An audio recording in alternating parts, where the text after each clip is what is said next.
Hello everybody and welcome back to my channel. If you are new here, don't forget to go ahead and subscribe, and if you like this video, definitely give it a thumbs up. This way I know kind of what content to create that my viewers enjoy, so make sure to go ahead and do that. Today we are going to be doing a November favorites video. Okay, I didn't do one in October, so this is going to basically be like 2 months in one, but there are a few things that I do want to mention to you all that I've been loving. First, we're going to start with some hair care. So for shampoo and conditioner, I've been loving the Ouai Shampoo and Conditioner in Repair. This stuff is great. It's super lightweight, so I don't find that my hair gets greasy easily. I don't find that there's a lot of residue left over. It leaves my hair feeling nourished. Okay, I'm not getting a bunch of tangles or anything like that, so it is great. Also, the smell of this stuff is absolutely incredible. I can smell my hair throughout the day, kind of whenever I get a whiff of it. It's amazing, as long as you're okay with that. Next is another hair care from Ouai. This is the Dry Shampoo Foam. This I found quite innovative. The dry shampoo usually comes in like a powder or a spray. This is an actual foam, like almost like a mousse. So I can show you here.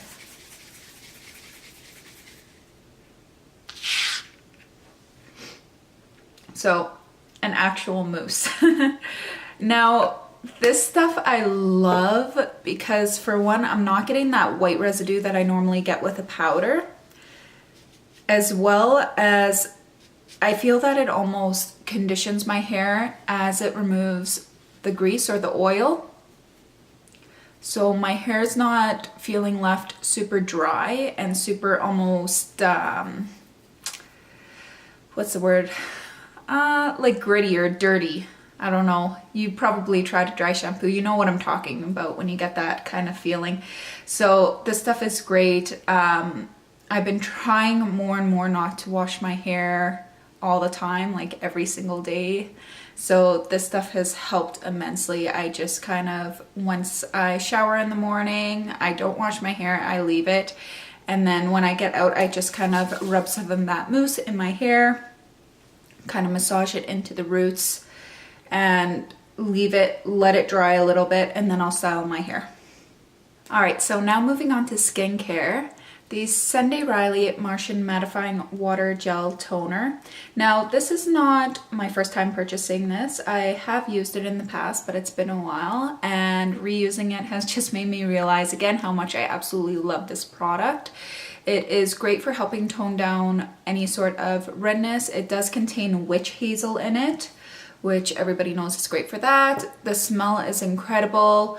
If you have more oily prone skin, it's great for combating that. So in the morning when I'm doing my normal skincare routine, I'll go ahead, put on the water gel toner, go in with my Drunk Elephant moisturizer over top, and it is an excellent combination.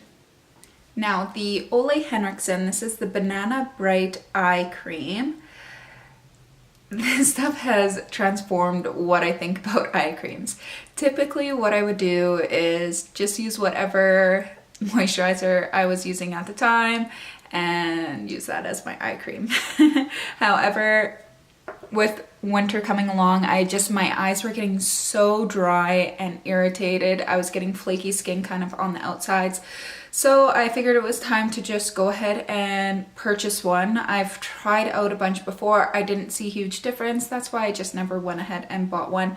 However, this stuff I do absolutely love. The smell is always one of my biggest thing.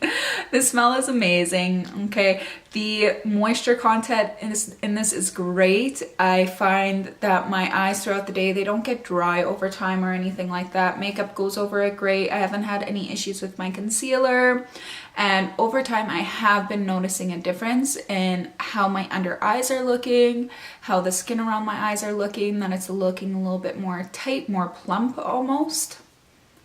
So if you are in need of a new eye cream, definitely highly recommend this one. Now moving on to more complexion base. The foundation that I grabbed up from the Sephora VIB sale haul is Lancome Tient Idole Ultra Wear. Now, I was always using it's still one of my favorites, the Dior Backstage Foundation. However, it was a little bit too of a lighter foundation for me. I've been suffering from a few breakouts here and there, so I needed something with a little bit more coverage. And of course, I went onto YouTube. I was searching in foundations, kind of watching a bunch of people's different reviews, and Lancome is a very reputable brand. I have tried the Skin Feels Good tint, but I haven't actually tried any other foundation, so I thought I'd give this a try, and sure enough, I absolutely love it. The color range is amazing. I was able to find my best color, the best fit for me, best undertones. They have a very good variety, so if you're looking for more of a medium to full coverage foundation, I'd highly recommend that. It is more moisturizing as well, so it's not a complete matte.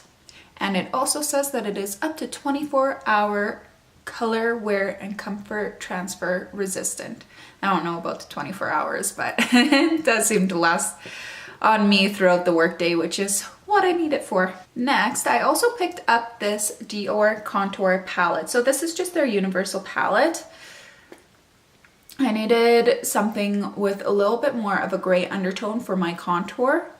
I was originally going to try and pick up the Charlotte Tilbury, her Film Star Bronze and Glow palette. I don't know, the one with the bronzer and the highlight in it. However, they were all sold out all over the Sephora website and in store. So I heard a lot of people really raving about this Dior contour palette, so I wanted to kind of give it a shot. Plus I was getting 20% off, so why not? And sure enough, I do absolutely love it. So normally what I am doing when I go in, I'm focusing more on this shade, but when I swirl my brush around, I'm kind of getting all of these in here, and I'll go with the first light dusting just to make sure I don't have too much product on, and then kind of really go in. This shade here is unbelievable. This shade I've actually used as an eyeshadow just to kind of darken up the outer edges. It is great. The highlights in here are beautiful. Again, they're more subtle. They're not super blinding. I'm not really into that. So if you're looking for a contour palette, you wanted to try a powder, this stuff is great. Definitely go out, give it a swatch in store, make sure that it's the colors are right for you, and go from there. For concealer, Charlotte Tilbury Magic Away Concealer. When I first tried this, I was like, okay. Now that I'm using it every single day, this stuff is amazing. It's not full coverage. Don't expect that you're getting something like your Tarte Shape Tape or any type of other full coverage concealer. It is more medium. However, the finish on this is so beautiful.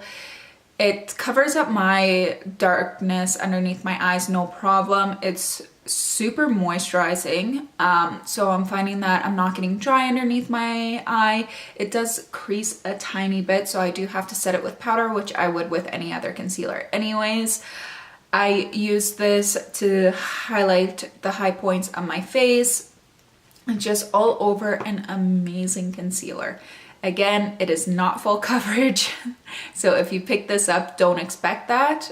It is more of an everyday concealer, and it's absolutely beautiful.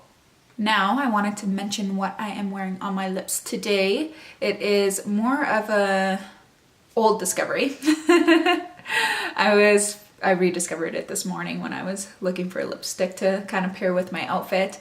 And I put it on and I thought to myself, why do I not wear this every single day? Because I forgot how absolutely beautiful it is. And it is the Nars Velvet Matte Stick in shade Dolce Vita.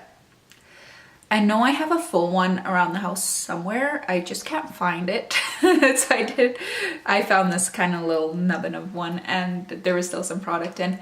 And when I put it on, the texture, it is so moussey almost. It's not drying. It's very comfortable to wear, and the pigment and just the way that it glides on is just amazing.